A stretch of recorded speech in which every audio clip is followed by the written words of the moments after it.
जी अस्सलाम वालेकुम स्टूडेंट्स आज हम नया टॉपिक स्टार्ट करने लगे हैं जिसका नाम है marginal and absorption costing. Students बहुत इंपॉर्टेंट टॉपिक है एग्जामिनेशन के पॉइंट ऑफ व्यू से। और इसमें से बारहा क्वेश्चन जो है एग्जामिनर पूछता है F2 के हवाले से। और इसी टॉपिक ने आगे इंशाल्लाह पीएम के अंदर जो है वो मूव करना है, जिसमें बहुत सारे फर्दर टॉपिक्स हैं जो मार्जिनल एंड एब्जॉर्प्शन कॉस्टिंग के ऊपर बेस करते हुए हम डिस्कस करेंगे इंशाल्लाह पीएम के अंदर। मैंने जैसे आपको बार बार बताया कि वो टॉपिक्स जो आपके F2 के हैं और आगे जाके इस्तेमाल होने हैं, तो वो टॉपिक्स बहुत ज़्यादा इंपॉर्टेंट है और बहुत ज़्यादा टेस्ट करता है एग्जामिनर पेपर के अंदर। तो शुरू करते हैं मार्जिनल एंड एब्जॉर्प्शन कॉस्टिंग से। पहले नंबर पे तो मार्जिनल कॉस्टिंग को समझते हैं कि मार्जिनल कॉस्टिंग क्या होती है। स्टूडेंट्स, ट्रेडिशनली हमारे पास दो कॉस्टिंग मेथड्स हैं, जिसमें से एक मेथड कहलाता है मार्जिनल कॉस्टिंग और दूसरा कहलाता है एब्जॉर्प्शन कॉस्टिंग। मार्जिनल कॉस्टिंग का मतलब ये होता है कि ऐसी कॉस्ट, जब हम कॉस्ट कैलकुलेट करेंगे, मार्जिनल कॉस्टिंग का मतलब होता है process to calculate the cost, और process by which we calculate the cost is known as a costing. और मार्जिनल का वर्ड जो है वो वेरिएबल के लिए यूज होता है कि जहां पे आप वेरिएबल कॉस्ट को कैलकुलेट करेंगे। Marginal cost means variable cost को कैलकुलेट करेंगे अपनी प्रोडक्ट की कॉस्ट के हवाले से, या आप प्रोडक्ट की कॉस्ट में सिर्फ वेरिएबल कॉस्ट ही कंसीडर करेंगे, उसके लिए हम मार्जिनल कॉस्टिंग यूज करते हैं।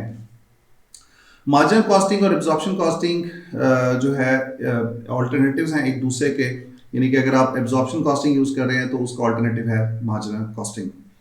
इसके बाद मार्जिनल कॉस्ट में हम क्या करेंगे, जब हम अपनी प्रोडक्शन की कॉस्ट निकालेंगे, मार्जिनल कॉस्ट निकालेंगे, तो हम सारी कॉस्ट वेरिएबल कॉस्ट लेंगे, चाहे वो प्रोडक्शन की हो या नॉन प्रोडक्शन हो।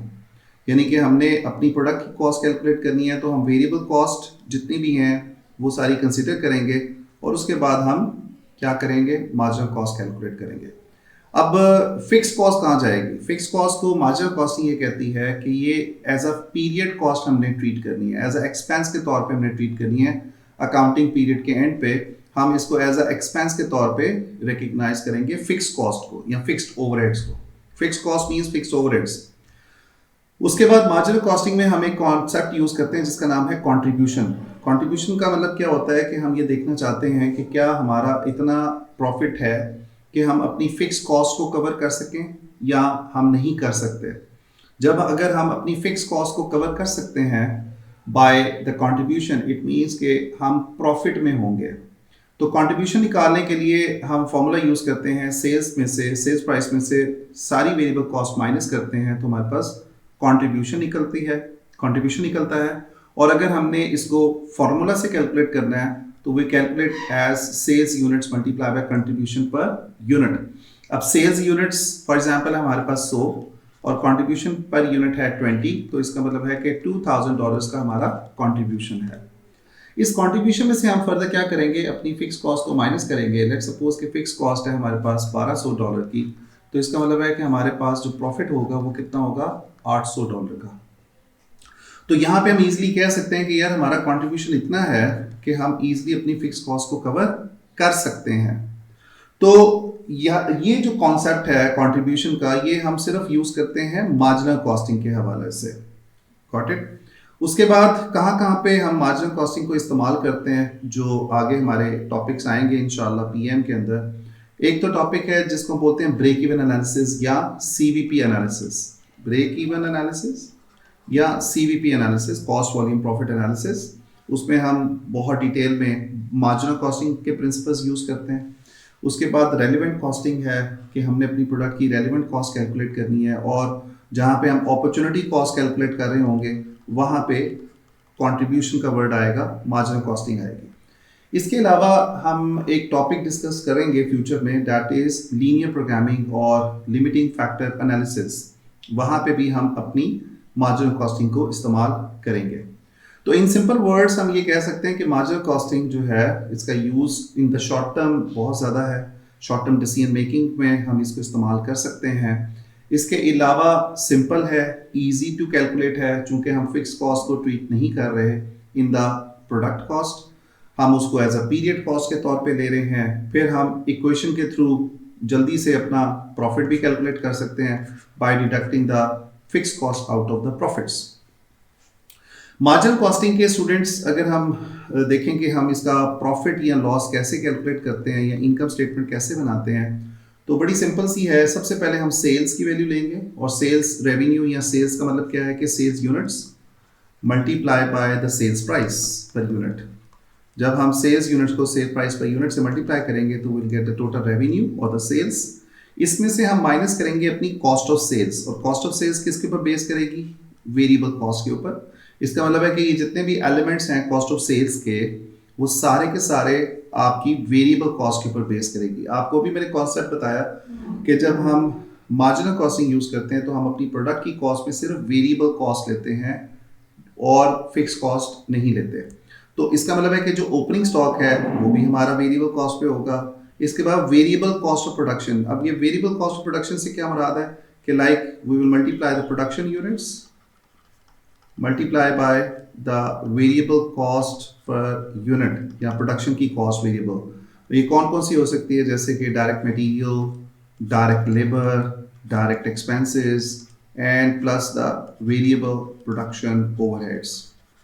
तो ये कॉस्ट जो है ये हमारी वेरिएबल कॉस्ट होगी, उसको हम मल्टीप्लाई करेंगे पर यूनिट वेरिएबल कॉस्ट से प्रोडक्शन को, और उसके में से क्लोजिंग स्टॉक, ये भी हमारा वेरिएबल कॉस्ट पे बेस करेगा। क्लोजिंग स्टॉक हम माइनस करेंगे तो हमारे पास कॉस्ट ऑफ सेल्स आएगी। सेल्स में से कॉस्ट ऑफ सेल्स को माइनस करेंगे तो हमारे पास बैलेंसिंग इनकम आएगी।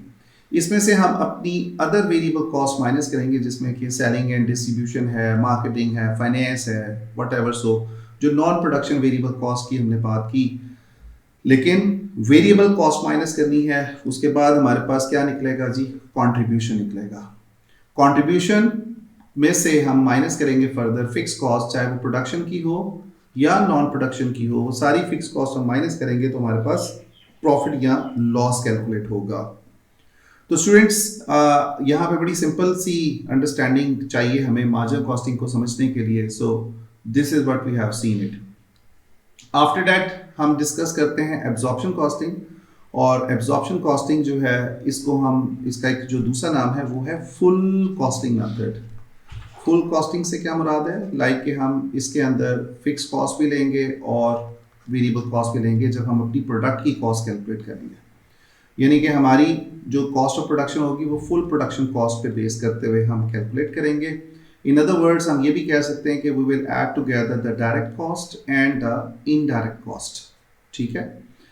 उसके बाद एब्जॉर्प्शन कॉस्टिंग जो है, फुल कॉस्टिंग करने के लिए एब्जॉर्प्शन कॉस्टिंग में जो एक मेन चीज़ थी जो हमने पिछले टॉपिक में भी कवर की ओवरहेड्स के चैप्टर में, वो ये थी कि हम अपने ओवरहेड्स को कैसे चार्ज करते हैं या इनडायरेक्ट कॉस्ट को कैसे चार्ज करते हैं over the unit of the product. तो उसके लिए हमने डिफरेंट स्टेजेस की डिस्कशन की थी, जिसमें से हमने बात की थी कि जी आप एलोकेशन करते हैं, फिर आप अपोर्चमेंट करते हैं, फिर उसके बाद आपकी रीअपोर्चमेंट होती है और उसके बाद एब्जॉर्प्शन करते हैं।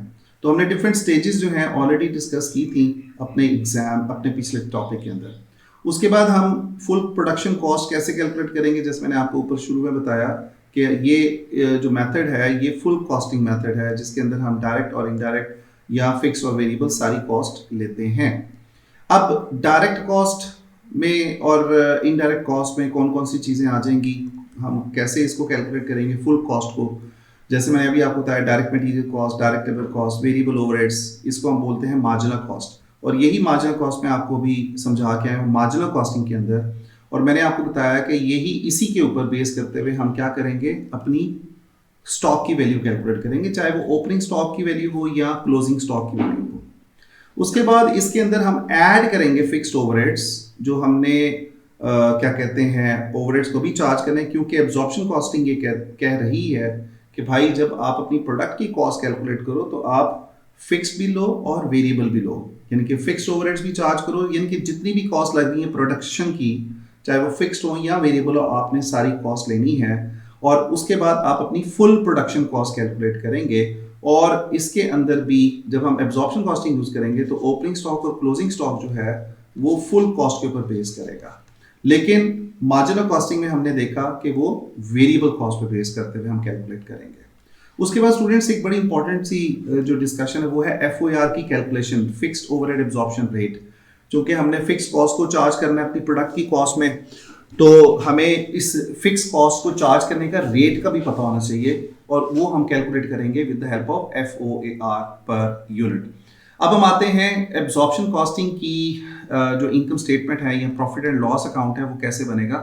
सेल्स हम लेंगे वो वही होगी, सेम होगी जो हमने मार्जिनल कॉस्टिंग में कैलकुलेट की। उसके बाद हम माइनस करते हैं कॉस्ट ऑफ सेल्स, और cost of sales means production की cost, and this will be comprising of full cost. Full cost means के फिक्स भी और वेरिएबल भी। उसके बाद जो आपके जितने भी एलिमेंट्स हैं कॉस्ट ऑफ सेल्स में, जिसमें ओपनिंग स्टॉक है, ये भी फुल कॉस्ट पे बेस करेगा। वेरिएबल कॉस्ट ऑफ प्रोडक्शन ये वही सेम है जो हमने मार्जिनल कॉस्टिंग में यूज की, सेम तरीके से कैलकुलेट होगी। अब यहाँ पे अगर आप गौर करें तो यहाँ पे हम एक फिक्स्ड ओवरहेड एब्जॉर्ब को ऐड कर रहे हैं। फिक्स्ड ओवरहेड एब्जॉर्ब से क्या मुराद है कि हम प्रोडक्शन यूनिट्स लेंगे, मल्टीप्लाई करेंगे इसको एफओआर पर यूनिट से। जैसे हमने एब्जॉर्ब्ड ओवरहेड्स पिछले चैप्टर में पढ़ा था कि भाई ओआर को मल्टीप्लाई कर दो एक्टिविटी के साथ, तो यहाँ पे भी हमारी एक्टिविटी कौन सी होगी, प्रोडक्शन की। सेल्स नहीं लेनी, प्रोडक्शन लेनी है, चूंकि हम कॉस्ट ऑफ सेल्स कैलकुलेट कर रहे हैं for the production. Closing stock student ये भी फुल कॉस्ट के ऊपर बेस करेगा, और उसके बाद हम इस फिगर को मेन कॉलम में लेके जाएंगे। उसके बाद हम बैलेंसिंग इनकम निकालेंगे। उसके बाद हम ट्रीटमेंट देंगे अंडर एंड ओवर का। स्टूडेंट्स अंडर का मतलब है कि हम उसको माइनस करेंगे, चूंकि ये हमारे पास इनकम है एक किस्म की। इस इनकम में से अगर अंडर होंगे तो हमने चूंकि फर्दर एक्सपेंस बुक करने हैं, आपको मैंने एंट्रीज भी बताई थी कि हमने इनकम में से जो अंडर एब्जॉर्ब्ड होते हैं उसको हमने एज अ एक्सपेंस के तौर पे ट्रीट करना होता है। तो इनकम में से एक्सपेंसेस को माइनस करेंगे, और अगर ओवर होगा तो हम उसमें ऐड करेंगे as a income.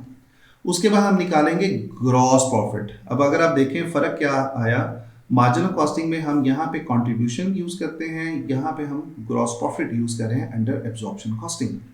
Then after that we will deduct our non production cost. कौन सी non production cost, admin, selling, distribution, marketing, लेकिन ये फिक्स भी हो सकती है और वेरिएबल भी हो सकती है। अगर आप एब्जॉर्प्शन मार्जिन कॉस्टिंग में देखें तो हमने यहाँ पे वेरिएबल कॉस्ट ली थी प्रोडक्शन की, नॉन प्रोडक्शन कॉस्ट सॉरी ली थी, और यहाँ पे हम सारी की सारी फिक्स और वेरिएबल दोनों ही माइनस करेंगे अपने ग्रॉस प्रॉफिट में से, and we will get the net profit और लॉस। उसके बाद स्टूडेंट्स इसके कुछ एक और तरीके से भी कंपैरिजन दिया हुआ है आपको on the side by side marginal and absorption costing का। अब हम आते हैं कुछ डिफरेंसेस की बात करते हैं जो हमने अभी ऊपर फॉर्मेट में डिस्कस किया है। सबसे पहले तो एब्जॉर्प्शन कॉस्टिंग में और मार्जिनल कॉस्टिंग में हमने जब स्टॉक की वैल्यू कैलकुलेट करनी है तो मैंने आपको ऊपर बताया कि एब्जॉर्प्शन कॉस्टिंग में ये फुल कॉस्ट के ऊपर कैलकुलेट होगी, और यहाँ पे हम सिर्फ मार्जिनल कॉस्ट पे कैलकुलेट करेंगे या वेरिएबल कॉस्ट ऑफ प्रोडक्शन के ऊपर कैलकुलेट करेंगे। मैं यहाँ पे नॉन प्रोडक्शन की बात नहीं कर रहा, मैं सिर्फ प्रोडक्शन की कॉस्ट की बात कर रहा हूँ। उसके बाद जब हम स्टॉक को वैल्यू करेंगे तो ये हमने इसी पॉइंट से रिलेट कर रहा है, हमने जो है वो फुल कॉस्ट लेनी है या मार्जिनल कॉस्ट लेनी है। फिर फिक्स्ड ओवरहेड जो है उसको हम as a part of cost of sales treat करते हैं, यानी कि प्रोडक्ट कॉस्ट का हिस्सा बनाते हैं, और एब्जॉर्ब्ड ओवरहेड्स कैलकुलेट करते हैं। लेकिन मार्जिनल कॉस्टिंग में इसको हम एज अ पीरियड कॉस्ट के तौर पे ट्रीट करते हैं, और जितने भी हमारे एक्चुअल फिक्स्ड ओवरहेड्स होंगे प्रोडक्शन के वो हम सारे माइनस कर देंगे out of our total contribution. उसके बाद adjustment of under and over. Under the absorption costing हम इसकी एडजस्टमेंट करते हैं प्रॉफिट एंड लॉस या इनकम स्टेटमेंट में, लेकिन यहाँ पे हमें करने की ज़रूरत नहीं है। उसके बाद चूंकि हम एक्चुअल फिक्स कॉस्ट को माइनस कर रहे होते हैं तो लिहाजा हमें उसकी ज़रूरत नहीं है। फिर ग्रॉस प्रॉफिट या contribution. Students under the absorption costing हम ग्रॉस प्रॉफिट कैलकुलेट करते हैं, और यहाँ पे हम कंट्रीब्यूशन कैलकुलेट करते हैं under the absorption under the marginal costing. So this is how it is actually these are the main differences जो कि हमें नज़र आते हैं एब्जॉर्प्शन कॉस्टिंग में और मार्जिनल कॉस्टिंग के अंदर। अब स्टूडेंट्स इसके बाद हमारे पास जो इम्पॉर्टेंट टॉपिक आ रहा है वो है reconciliation of the profits. Reconciliation of profit को समझने के लिए हमें सबसे पहले तो कुछ एग्जाम्पल जो हैं किताब से वो हमें डिस्कस करनी पड़ेंगी। उन एग्जाम्पल्स को लर्न करने के बाद जो है वो हम बेहतर पोजीशन में होंगे इनके डिफरेंसेस को देखने के लिए। कि हमारा मार्जिनल कॉस्टिंग में और एब्जॉर्प्शन कॉस्टिंग में जो फ़र्क है उसको उस फ़र्क को हम कैसे आइडेंटिफाई कर सकते हैं। और उसके बाद ये जो डिफरेंसेस बाय द वे अभी हमने ऊपर डिस्कस भी किए हैं, लेकिन इनमें से मेजर जो डिफरेंस है वो हमारा स्टॉक की वैल्यू का है। किसका है? स्टॉक की वैल्यू का है। तो हम उस डिफरेंस को कैसे एडजस्ट करेंगे? उसके लिए स्टूडेंट्स हम जो है हमें एक लॉन्ग एग्जाम्पल जो है उसको डिस्कस करना पड़ेगा और अंडरस्टैंड करना पड़ेगा। और उसके बाद जो है we will be in a better position to understand ये जो हमारे सामने ये जो फिफ्थ टॉपिक आपके दिया हुआ है रिकंसिलिएशन ऑफ द प्रॉफिट्स, उसके लिए हम फिर जाएंगे उसके अंदर। तो आपने अभी तक जो मैंने आपको पढ़ाया है, आपने एक काम करना है कि आपने एक तो इसको बुक से अच्छे तरीके से पढ़ना है और इसके साथ साथ आपको बुक में से एडवांटेजेस और डिसएडवांटेज को भी पढ़ना है। ये जो टॉपिक है ना आपका सिक्स्थ वन जो मैंने यहाँ पे लिखा भी हुआ है कि you have to read the advantages and disadvantages from the book itself. तो आप प्लीज़ इसको गो थ्रू कीजिएगा।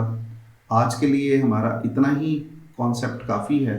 जो छोटा सा कॉन्सेप्ट था मार्जिनल एंड एब्जॉर्प्शन कॉस्टिंग का, इस पे इंशाल्लाह हम हमारा टाइम इतना ज़्यादा नहीं लगेगा।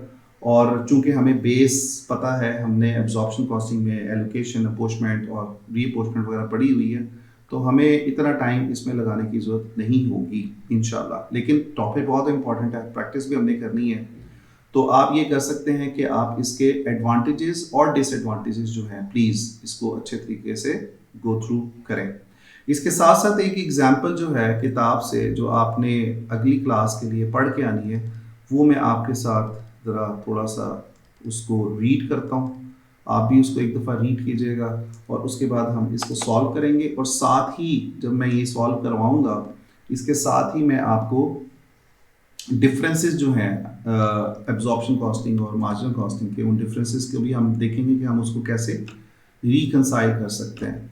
तो अगर आप ये जो चैप्टर है मार्जिनल एब्जॉर्प्शन कॉस्टिंग का उसके ऊपर जाएं तो यहाँ पे करके आप ये देख सकते हैं कि ये सारी डिस्कशन उसने की हुई है। सो आपका टॉपिक नंबर 1, 2, 3 ये आप पढ़ सकते हैं उससे।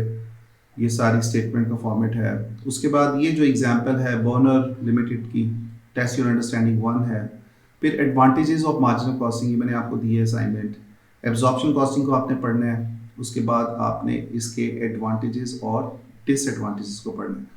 और कल ये हमारे सामने जो एग्जांपल है डियो लिमिटेड की, test your understanding 2 by the way, इसको हम इंशाल्लाह ताला कंप्लीट करेंगे और देखेंगे कि हम इसको under absorption costing, profit and loss, ये जो अभी मैंने आपके सामने फॉर्मेट की डिस्कशन की, और उसको हम कैसे अप्लाई करेंगे।